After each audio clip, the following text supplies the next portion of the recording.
আসসালামু আলাইকুম। তো দেশি অ্যাকোয়ারিয়ামের নতুন একটা ভিডিওতে আপনাদের সবাইকে স্বাগতম। তো এই ভিডিওতে আমি দেখাচ্ছি যে ট্যাঙ্কের ভিতরে এই যে শ্রিম্পের ডিম ছাড়ছিলাম, গতকাল রাতে একটা আপডেট দিছিলাম। তো গতকাল হচ্ছে মেলা বড় একটা শ্রিম্প পাইছি আমি। তো আজকে আবার দেখলাম দিনের বেলা যে কি অবস্থা। তো আজকে দেখি যে একেবারে বেবি শ্রিম্পে ভরে গেছে। মানে জাস্ট এই ট্যাঙ্কের ভিতরে এইটা ছোট একটা এরকম পটের ভিতরে এইটাই থাকে। আর এটা হচ্ছে আলাদা একটু মাটি, যদি দেখানোর চেষ্টা করি।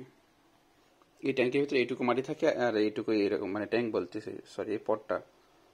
তো জাস্ট আমি এটা তুলে দেখার জন্য ইয়ে করলাম। এইখানে তো শ্রিম্প পুরা এই মধ্যে মনে হয় 3-4টা আছে, আর ট্যাঙ্কের মধ্যে তো আরো অনেক আছে।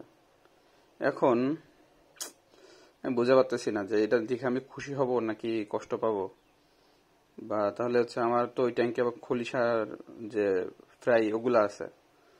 তো কি বিপদে পড়লাম বুঝতে পারতেছি না। এখন এরা কি খলিশার এই যে ফ্রাই গুলা নষ্ট করে ফেলবে কিনা, বোঝা অনেক টাফ হয়ে গেছে।